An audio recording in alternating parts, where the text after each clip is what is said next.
Hello, everybody. Hello, welcome to the stream. And make sure everything is good here. Thank you very much for passing by. I'm sorry I'm a little bit behind. Got a couple things situated here, so I'm sorry for that.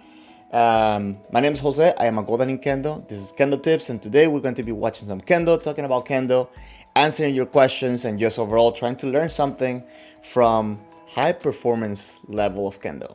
Today, I'm going to be sharing some videos from the recent All Japan's Women's Championship.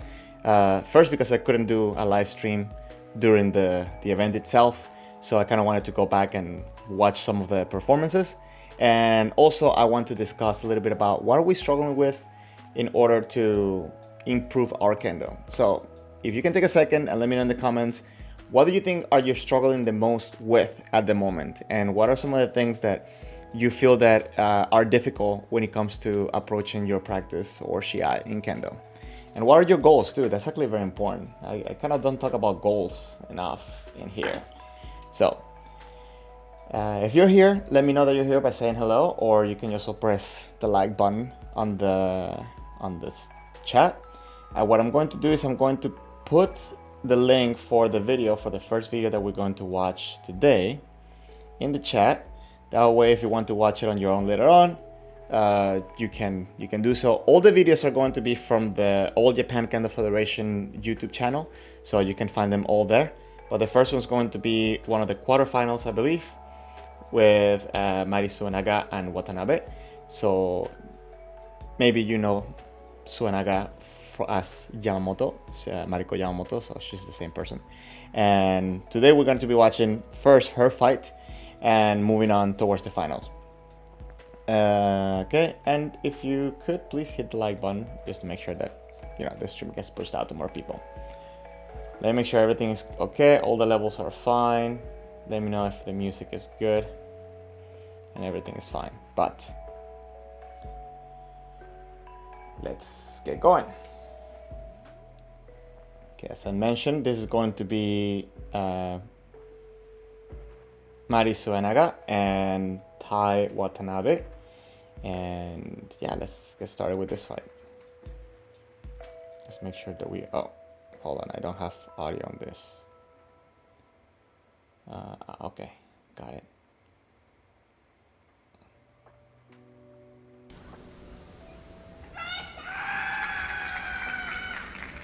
Hold on, sorry guys, let me just make sure I am working only on one screen, so I'm having a little bit of trouble here. Let me just make sure that everything's fine. Okay, perfect.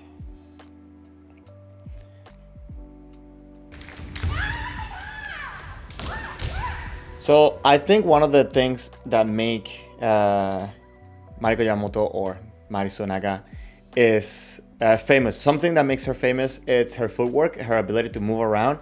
I don't know if you want me to spoil it or not. Maybe you already know the results, but she will lose this fight. But I'm going to say that one of the things that I think it's very admirable from her Kendo is the way that she uniquely uses her footwork to move around.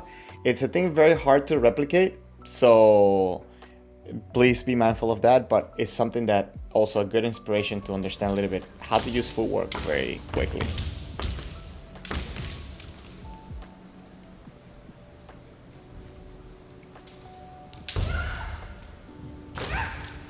So if you see, she goes around very, very smoothly, but her opponent is kind of controlling the center. And normally this shows a little bit of strength. Maybe I'm being biased because I know that white will win, but just a quick observation.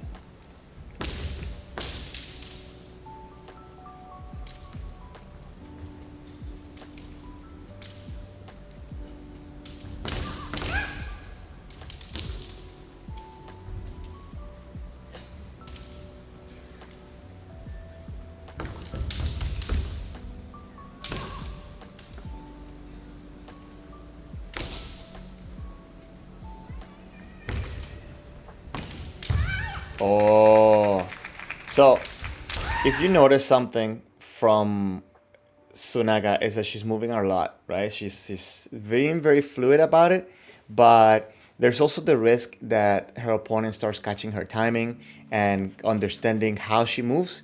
if she's not really applying pressure. So I feel that a lot of what has happened, it's her kind of just going around and maybe trying to understand the type of reactions that the opponent is going to get by doing those feints, stomping forward with a fumikomi like this, right? But her opponent is kind of keeping the distance in the sense of staying safe, but at the same time being engaged, because as you see, as soon as she comes in, you'll see when she gets that opportunity, like, she threw an attack immediately. So it's this is a crazy and really good mentality to have, where you're being safe, but at the same time you're not being defensive or going backwards. She's, pushing into towards her opponent.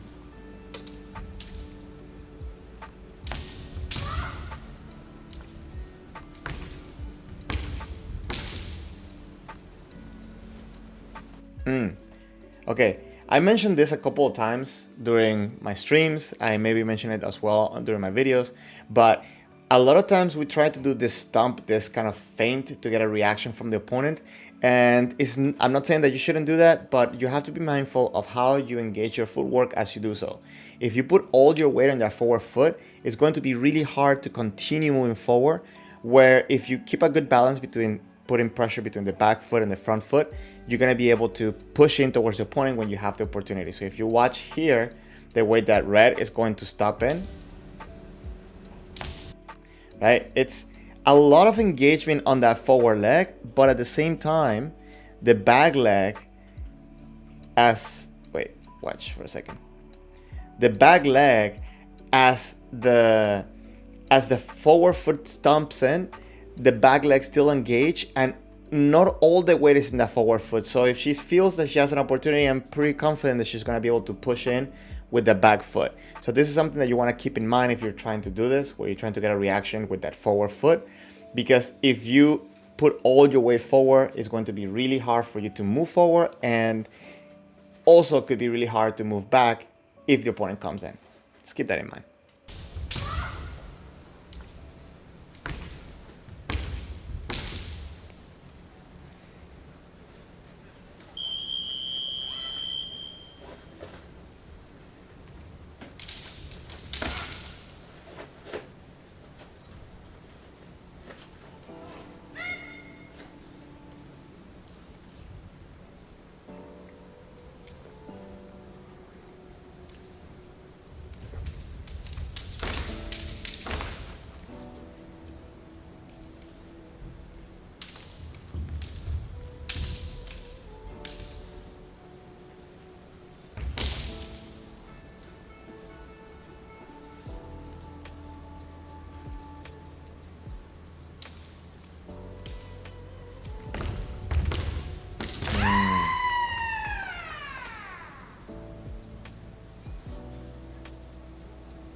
She has a very fluid entry into the attacks, but her opponent has also like a very solid stance. And if you look at the back foot of white, you're gonna see that it's almost always engaged to go forward. It's very interesting.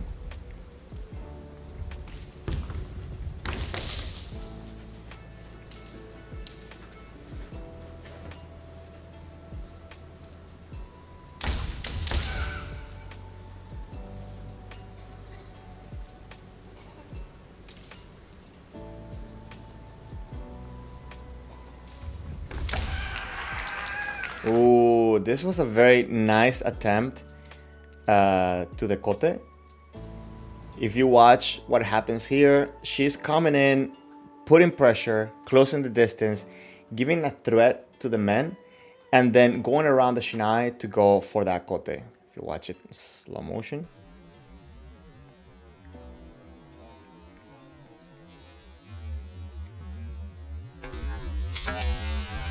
So she missed the target, but it's a very good attempt. And some of the good things that are happening here is the timing on which she's moving the sword and the footwork in order to create a real fear for the man, and then having the control to go around the sword, around the opponent's shinai, in order to go for the attempt for the kote. So if you watch, here will be a fumikomi as if she attacked for the man, and then as she goes around, immediately engages the back foot in order to have good stability and good power to transfer for that kote, and then attacks for the kote. She misses it, but definitely a great attempt to the kote.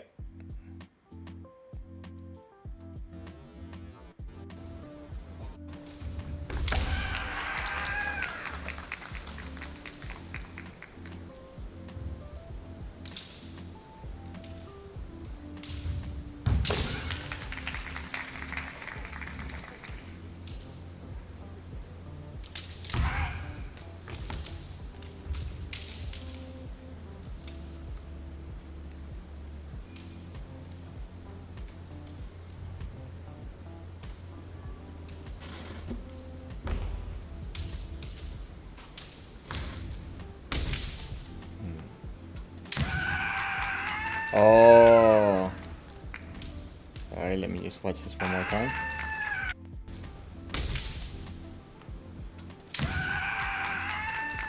So, one of the things that you gotta keep in mind, especially with the new COVID rules or the provisional COVID rules, which, I don't know how long they're gonna stay or if they will stay permanently, but a lot of times there is this doubt that Hikiwasa is not allowed and so on. But I think in this position, it's perfectly allowed. Well, it's always perfectly allowed because the judges allowed it. But what I'm trying to say is that this is a very good opportunity and something that's happening often during matches.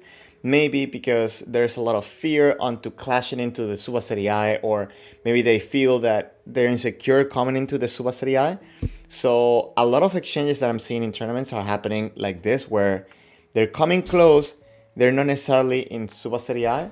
So a lot of missed opportunities or a lot of openings that they shouldn't be there. So you always have to be mindful the position where you're in, whether it is to close the distance and then safely retrieve, or close the distance and try to make an opening for Hikiwasa, or if your opponent is kind of in this standby moment where they're going around and they're waiting, you gotta understand that you have an opportunity there that you should be able to take, and you should push yourself to take it, because a lot of times we just, I guess, we're lazy and we don't do it. So keep that in mind.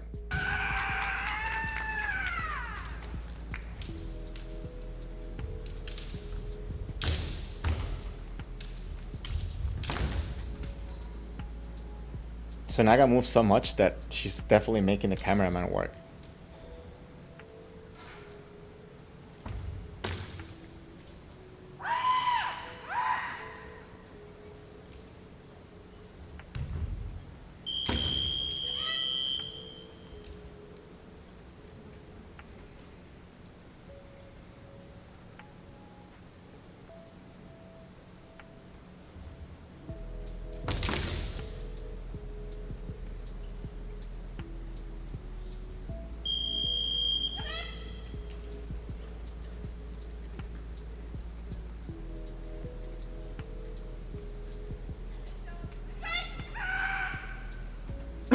So they're on Encho now.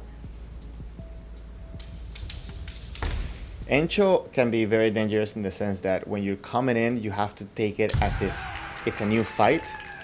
Oh, great moment for that Hikiwasa. So this one could be a little bit doubtful for people, right? Because you can start kind of seeing that separation, and then people will say, well, white was separating, why didn't red get the Hansoku? And what ends up happening here is that there's not necessarily a clear moment yet where kind of like that tension is gone. Red still putting pressure, and there's still that communication trying to make that opening. And red takes the opening as she sees the opportunity come in. Remember, you cannot like agree to go back. It's it has to be natural. It's not like an agreement to go back. So it's you know I feel that maybe sometimes some judges might give this as a hansoku, but the reason why I wouldn't give that as a hansoku is because I feel that the tension is not gone yet, and the players, they're still within the time of doing this, and the red player is still putting pressure, trying to make a motion. That pressure hasn't been dissolved yet.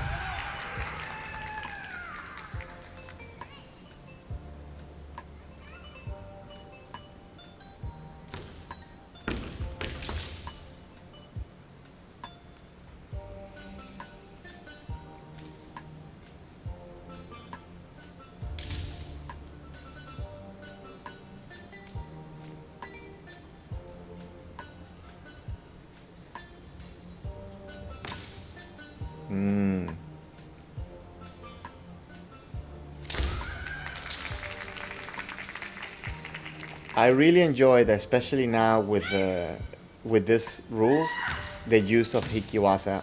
I think I would even say that Hikiwasa maybe increased, especially in the women's tournament last year and this year. I feel like there were a lot. Watch again.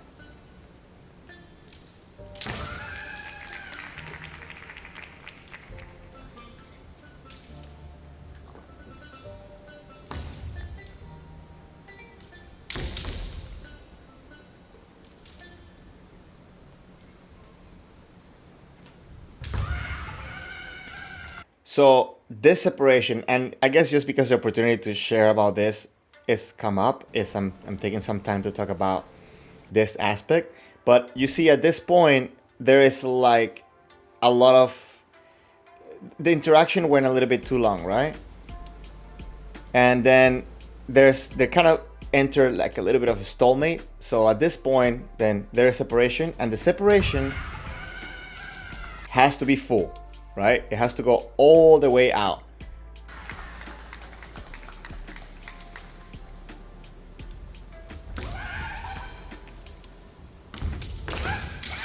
Oh.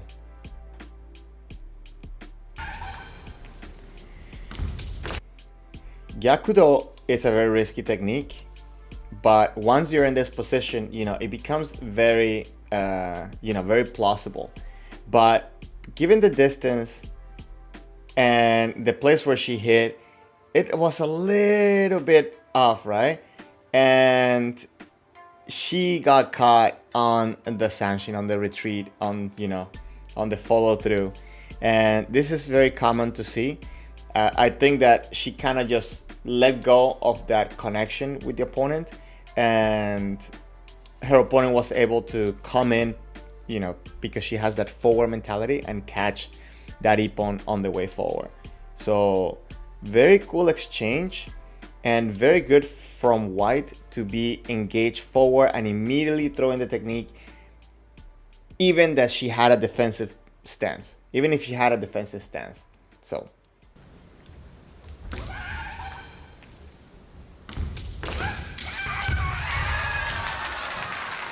it's crazy. Now, couple of even though it didn't work, I do want to share a couple of tips when it comes to I want to share a couple of tips when it comes to making an opening for Gyakudo, and a little bit of the engagement for it. So you have to, much like Do, and sometimes I feel that people don't take this into consideration, much like Do, you have to threaten the man for doing Shikake Do, right? So not Kaeshi Do, for example. You have to threaten the man, you have to make the person open up the target. And the way that she did it here is that she closed the distance and she made a very big motion to threaten that man, and this caused her opponent to start getting into this defensive position, and from here she went in for the technique. Now it's a little bit difficult when you don't have your foot on the right place, and one thing that you might want to do in order to do Kaeshido better, to get a better push off, is to have the right foot, instead of being open up to the side towards your right, you kind of want to bring it in towards the center, or even a little bit towards the left. So that way, when you push away, you can use your whole leg to push out instead of kind of just pushing backwards with the forearm part of your leg. So you have more muscle engagements when you do that this way rather than, you know, pushing straight forward. And also, you got to keep in mind that there always is a possibility that the opponent can come in. So you have to pay attention. You have to be in a position where you can at least defend yourself if the opponent decides to come forward in the case that you missed, like she did here.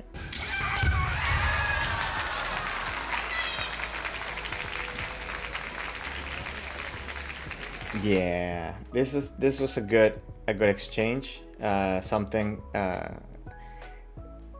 for me, White looked much stronger in the sense of she had like better posture, better stability, not better posture, but more control of the rhythm of the fight and also the center, right? Like we saw her taking the center, being at the center of the match quite often, at center of the court quite often.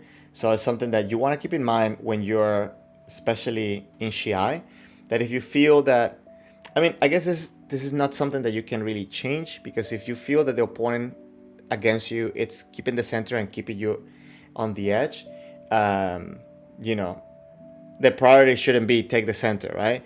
But it's kind of like something to understand that if the opponent is kind of keeping the center, that person is most likely the one in control.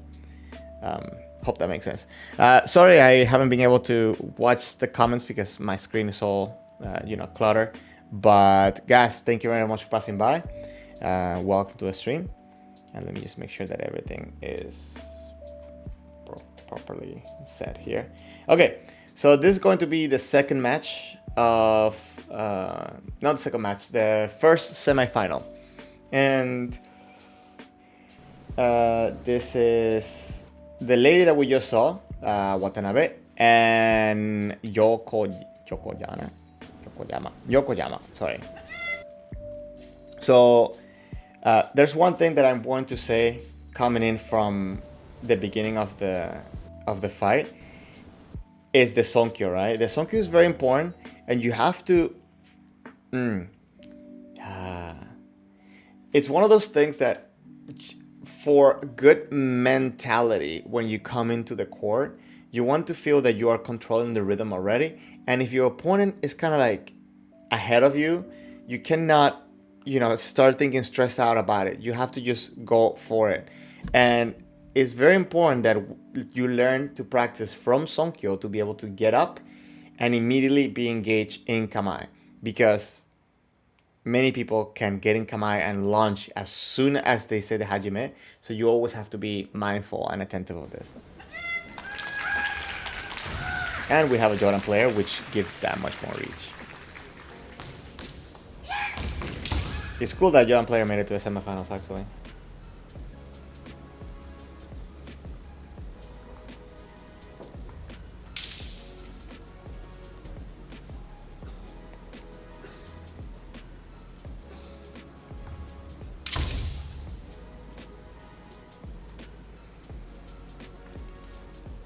So I'm gonna be honest with you guys, I haven't watched this match yet, but I'm going to say that my prefer, or no, I'm not gonna say my prefer, but like the textbook way to approach a Jordan player is to bait them into coming in for men, Suriage and men, and also you have obviously the kotes and so on. So let's see how she approaches fighting against a Jordan player. The biggest mistake that you can make against a Jordan player though is covering up high, because you open up covering up high before the launch technique. So you see here, Watanabe, she covered up as the attack was coming. This also is very dangerous, but especially if you cover up before the opponent attacks, you give him a big opening for your kote. So keep that in mind, please.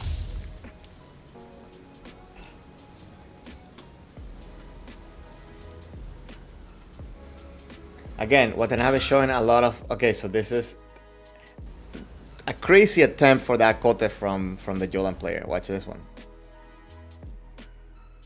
But it goes to show the ability that they have to move around their sword to catch that kote. So this wasn't an ippon, but you gotta understand that when you cover up against a Jodan player, you are exposing yourself very much against their kote. You're exposing yourself very much for their kote, sorry.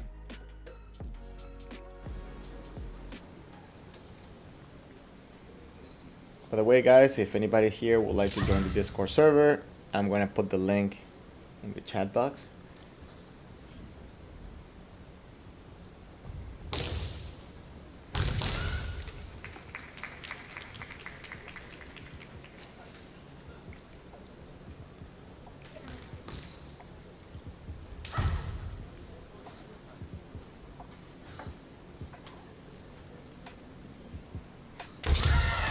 Oh,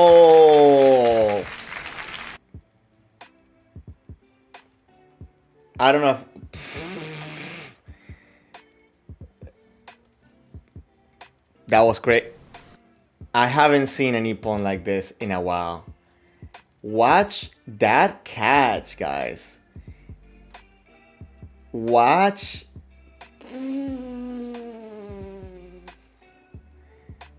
If I'm seeing it correctly, right? Because like there's a little bit of a frame, you know, blur. You can see it better.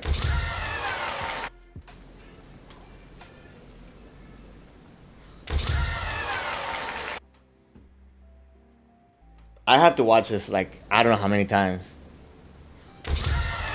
So it's crazy how she went in for this technique. It's cool to see that not only like she's not throwing the technique only as an impact, but she's also almost sliding down as if she's trying to cut, like maybe like Yakudo. So it's, I would like to know what would have happened if she would have missed, like, because it looked like she could have done something else. So, but it's crazy how this motion is not only looking like an impact, but also like a slice. You see that?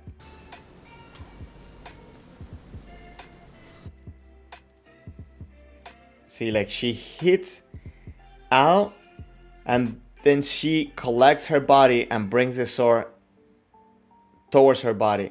So it's very sharp, very quick, very practical, right? Very compact as well. This is a crazy ippon. We're going to watch it one more time, a little bit, like slow motion.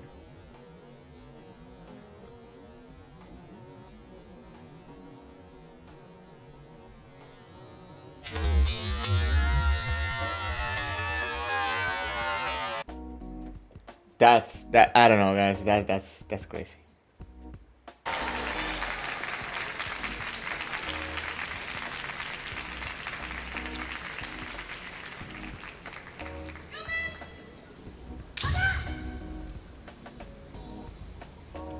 So in Shiai, when you're 1 point down, especially depending on the time, you want to be careful of not kind of just changing your kendo too much, right?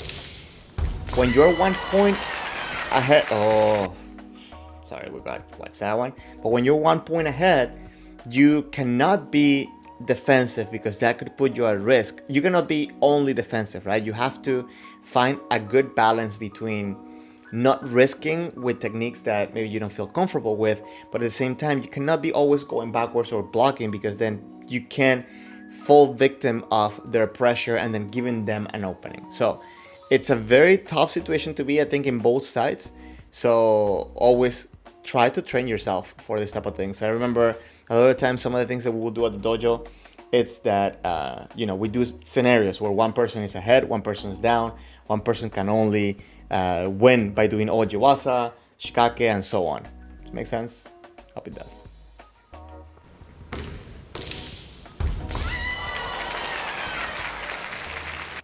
This is a cool ippon, and what makes it cool is not necessarily the fact that she had a good impact, but how she played with the timing and created that opening. So if you watch, She comes in, she's coming in a little bit defensive. It happens, okay.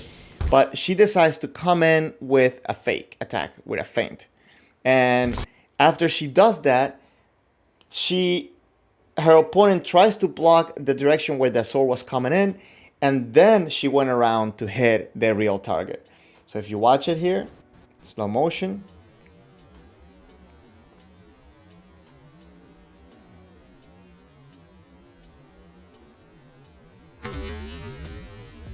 She comes in with that fake motion, kind of threw it up on one side. Oh, no, she comes in right here with the fake motion, sorry. And after she puts that thread on this side, her opponent tried to kind of match up on that side, and then she goes around and hits the man on the opposite side.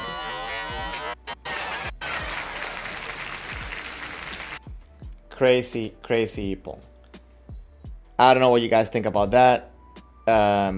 But I'm going to say that one of the reasons why she's able, and I wish we had a different angle on this, because one of the reasons she's able to do so is by making sure that her footwork is tight.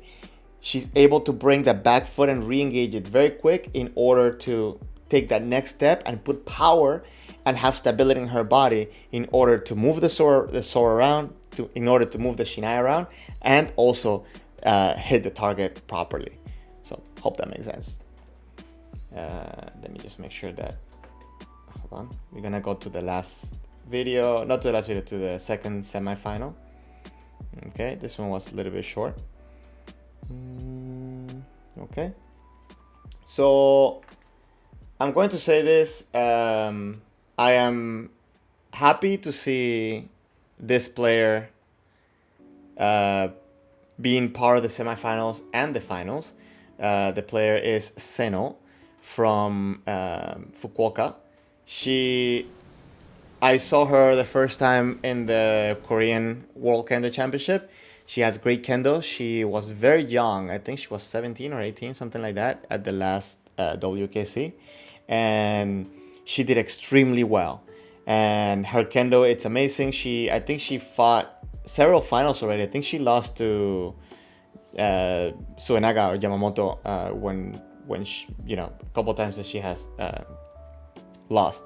But I think her kendo is great, and she has many years to keep developing that kendo and keep showing us great techniques. So also you will notice that what she does works very well for her body type, right? And she uses that to her advantage very much.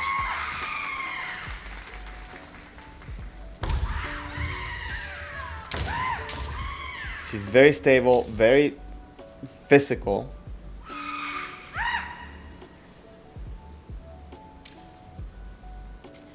Wait, let me make sure that I'm on the right screen, because I'm not in the right screen. Yeah, I knew it. Sorry guys, let's just start it up.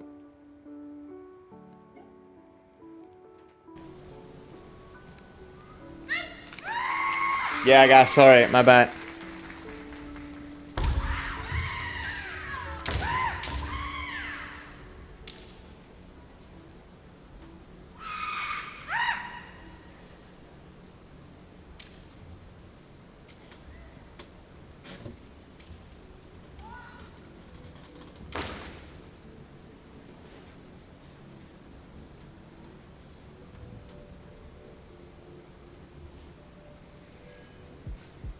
I also really like both of their kendo because they're very okay.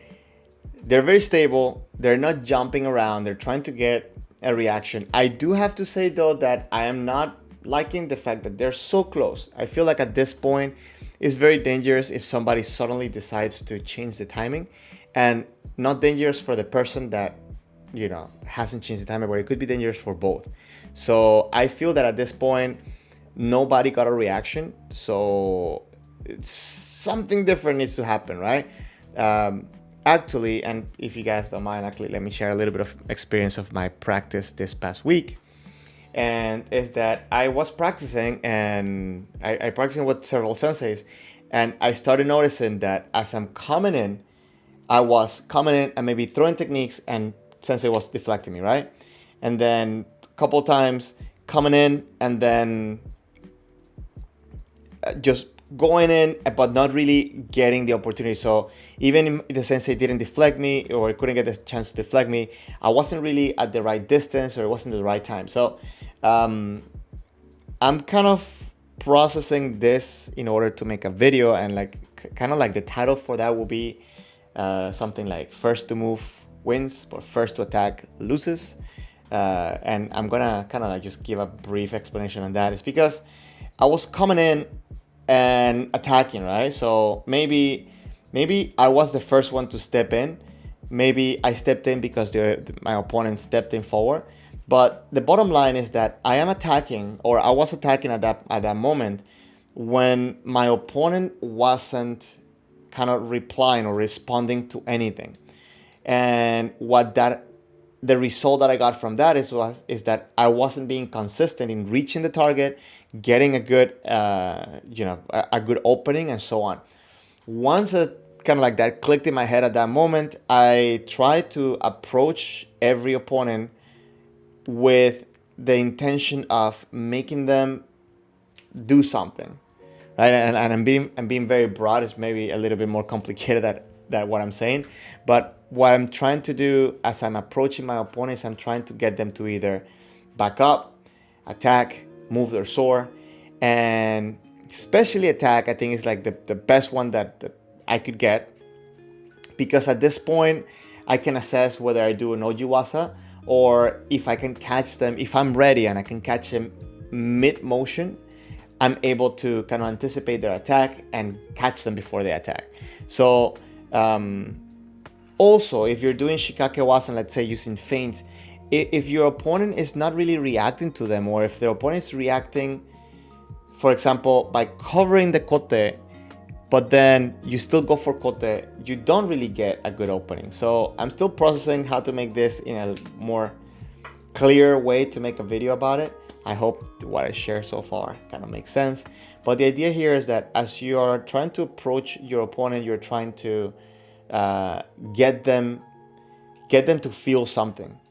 And if they don't, you're not gonna get a reaction. And even if they don't move a lot of the times, it's enough for them to anticipate you as you're coming in, and to like at least mess up your technique rather than counter you. Maybe they can just mess you up, but this is enough to kind of start draining your stamina, draining your confidence, and so on. So please be mindful of these things.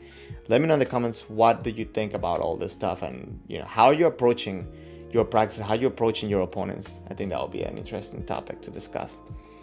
Hopefully within the next couple of weeks, I'm gonna be able to bring a couple of people in the stream, and I'm planning a couple of different things. By the way, there's gonna be a couple of changes in the channel.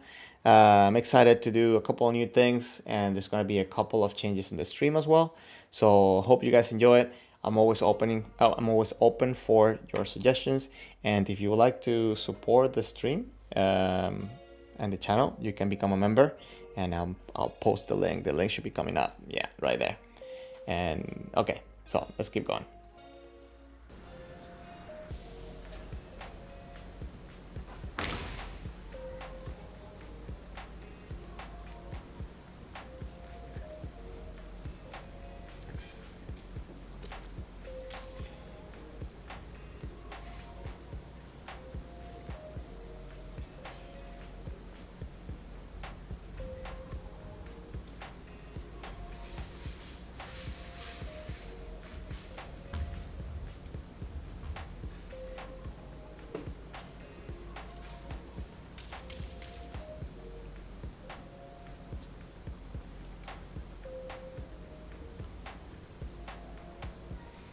I do have to say that Seno doesn't have such a smooth footwork compared to other kendokas that we have seen,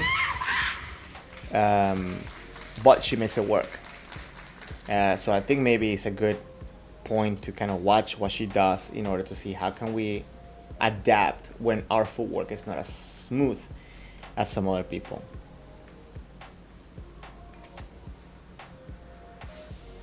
Like, there's something interesting happening here. Like, watch watch how her back foot comes in.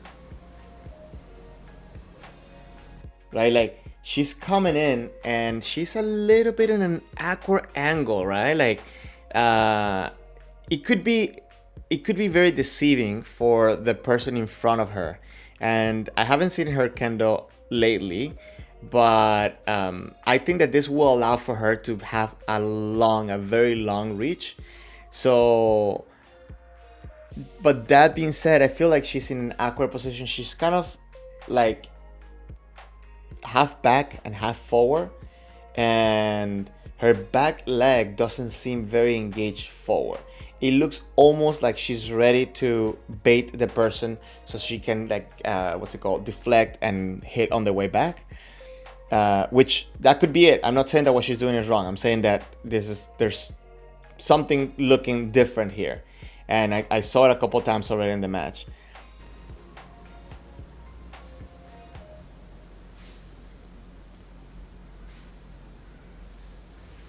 See, I think she takes a little bit too long and comes a little bit flat-footed on that forward step, on that back step.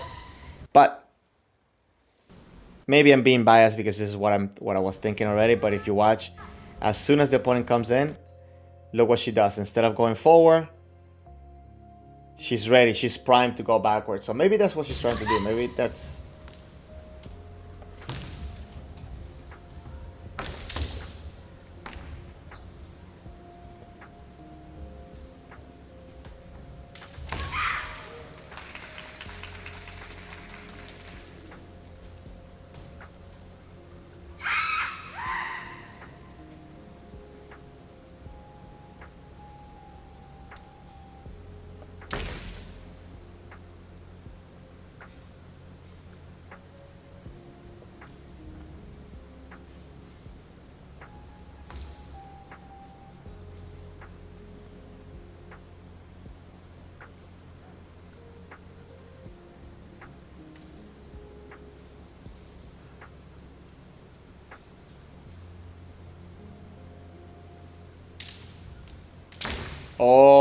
Oh, that would have been a great opportunity for that Hikiwasa, guys. So, this is the things that I say you have to be mindful when you have an opponent like this. And ideally, you want to become this opponent where maybe her footwork wasn't prime. I don't think so. I think she has very good posture right here. But maybe she just didn't feel confident to throw a technique right there. But if you watch, Red has a position in her arms that is forward, yes. So it's relaxed. So it could be ready to attack, right? But Seno was so sharp and she pushed the Shinai out of the way that I think that if she would have more commitment into this technique and going out backwards, maybe she could have gotten Nippon, because her opponent was very relaxed and she didn't do anything illegal or anything like that. She actually did a very good motion to get the Shinai out. So you want to be mindful of when is your opponent kind of there, like, but not attentive, and what can you do to make yourself an opening. I think what she did is great. She went sharply, very strongly, and straightforward to try to get that man. And I think if she would have put a little bit more commitment into it, she probably could have gotten Nippon right there. So keep these things in mind, guys.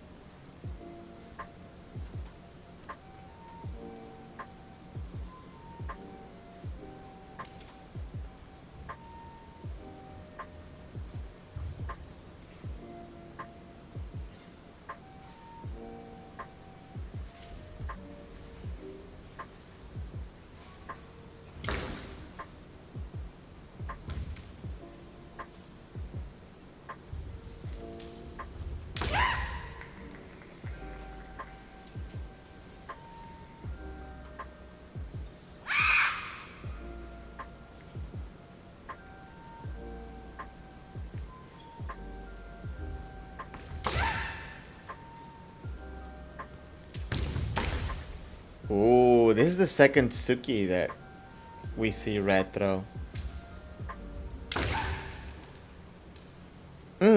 Okay, kind of want to take a look at this moment right here. If you watch the change of timing, hold on. So she comes in. Yeah, okay. So the judge is right in the middle of it, but you can guess, you can kind of anticipate the fact that she's bringing the back foot and really engaging forward for that second technique, or like the change of timing. So she throws a first fake or a feint and then brings the back foot to throw the next one. I see very often in practice where people are trying to do this, where they do the feint with their legs kind of like already kind of like spread out, so they don't have really power to come in for that technique. So, and also it doesn't look quite real when like you're coming in. It's kind of like a little bit more obvious that you're not coming in for a technique. So you have to make everything as close as possible as if you're going to attack regularly. Hope that makes sense.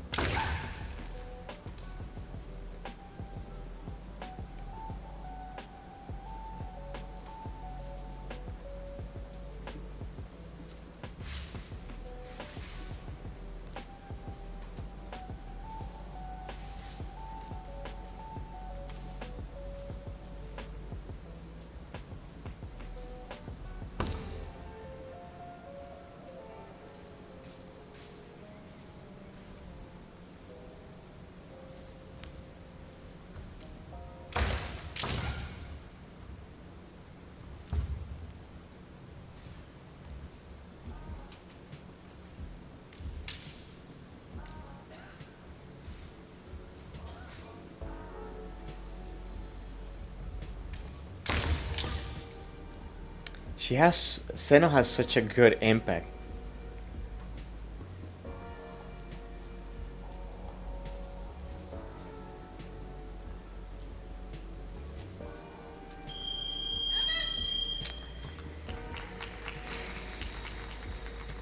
It's a lot of tension. It's a lot of tension.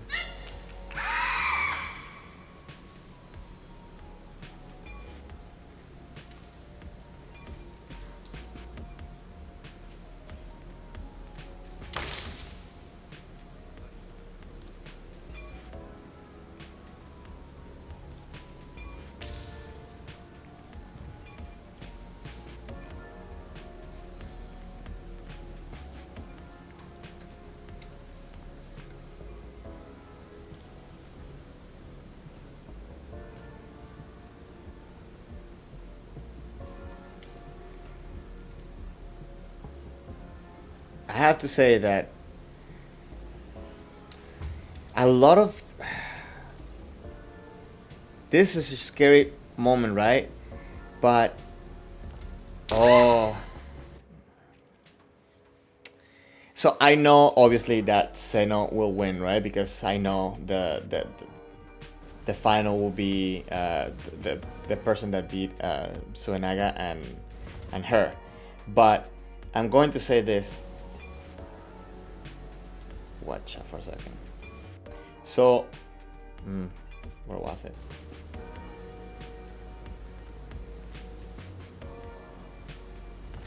This moment of hesitation, right here, as she comes in, and this moment of hesitation is very dangerous for her, for Seno, and even though her opponent didn't attempt to make an ippon, the reason why this could be very dangerous is because she's very close to her opponent, and at the same time, she is in a position where she cannot really control her opponent's shinai, and it's very easy for her opponent to move the shinai around and actually get an ippon on that kote. So as we are approaching our opponents, we have to be very mindful and very careful. How are we doing so in order to understand how our openings, what openings are we giving to our opponents? So I like to do this for myself, for the people that send me videos and stuff like that. I also like to do this specifically because a lot of times in Shiai, it's not about what openings you can make or the opponent. Okay, a lot of times in Shia, it's not only about what openings you can make your opponent make, but also what openings your opponent makes naturally, and take advantage of both. So you also have to study the opposite side, which is you. How are you making up? How are your opponents making you make an opening, and what openings are you providing naturally? So these are the type of things that I feel that we should all study in our Kendo, and then to build a plan to kind of start diminishing these things, especially in the moments of tension. Hope that makes sense.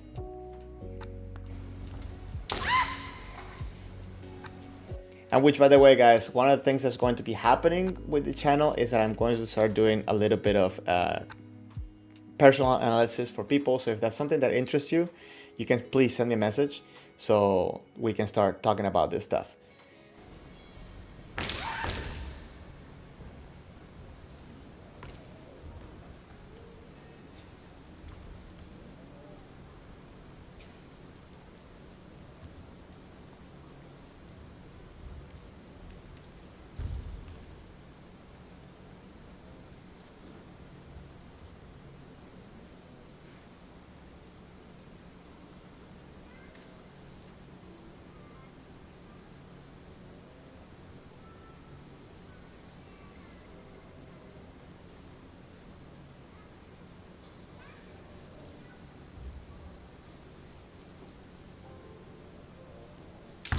Oh.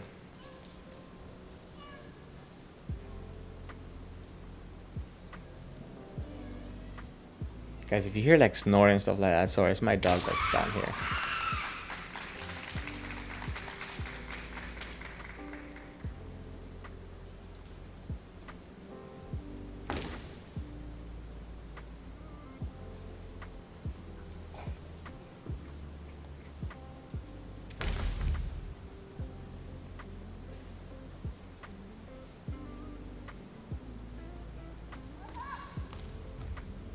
Oh. So she had, I think, great reaction from her opponent. Not the first one. Like right about there, right? But the same time, she was very close. Her opponent could have taken the advantage of that.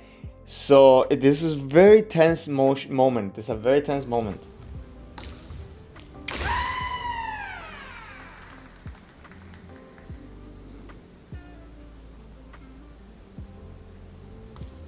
Oh, wow. So right here at this point, again, I think she becomes a little bit the victim of, creating an opening for her opponent, but she recovers very quickly, and she also decides to throw a technique in order to make that separation a little bit sharper. Great approach to that. I think this is it. It has to be it. No, it wasn't. I kind of don't want to look at the time stamp right now, just to kind of like guess it.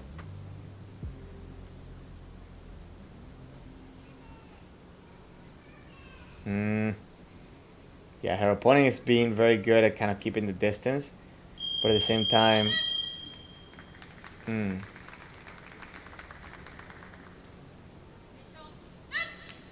So, 1 second, guys. Let me see something.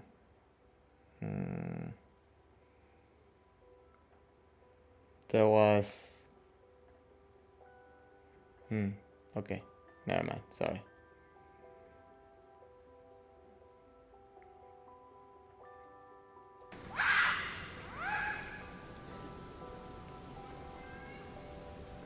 Right here.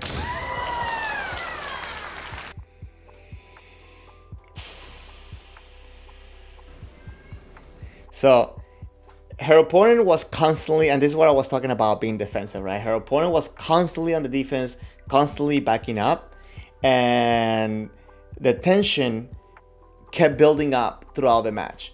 I think I'm gonna state it out here. I think Seno will win at least one, if not more, All Japan championships, but I don't think she's fully ready yet. And I think that what she's needing a little bit is a little bit better understanding on what getting the reaction a little bit sooner than it's getting so close from her opponent, or learning how to make a bigger reaction from her opponent, like as she's approaching, rather than coming in like so close.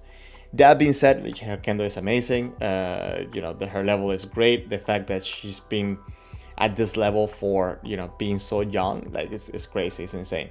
But as she's approaching, you can see her opponent kind of just backing up and creating more tension.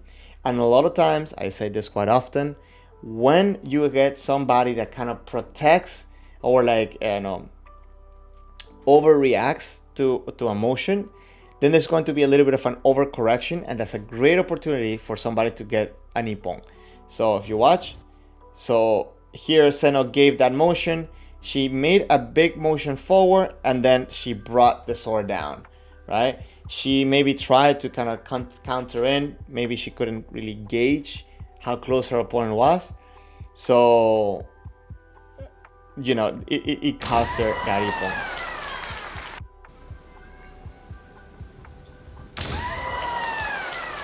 Very sharp, very quick, very good.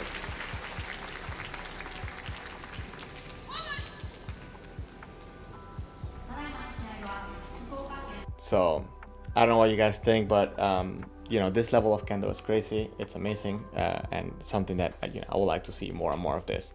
Guys, what I'm trying to do right now is I'm gonna try to experiment a little bit with doing a couple more streams during the week, but I'm gonna make them a little bit shorter in order to kind of catch people at different times, and just to provide a little bit of that live experience a little bit more often for people that has any questions. Lapis Voltus, welcome to the stream. Thank you for passing by. The idea here, guys, I'm going to, as I said a little bit earlier, is that I'm going to make a couple of changes into the channel, a little bit on the format on the videos that I'm going to be posting. So hopefully also a little bit more frequently, especially now that I'm getting a lot more stuff organized. And there's a couple more things that I want to be sharing, especially from Japan. So if you guys have any questions or anything specifically you want me to, share on this trip, on this journey, let me know. That's what we're doing this for. So in the meantime, guys, I want to say thank you very much for everybody that passed by. Remember, we have the Discord channel if you want to contact me and you want to meet more kendo people and have, good kendo conversations, ask questions, and, or share your journey. So that's a great place to do that. Thank you very much, everybody, for passing by, and I will see you guys pretty soon. At the very least, I'm going to see you next week, but I'm trying to make a couple more streams during the week. So thank you very much, guys. You guys have a good rest of your week and get some good training. Bye.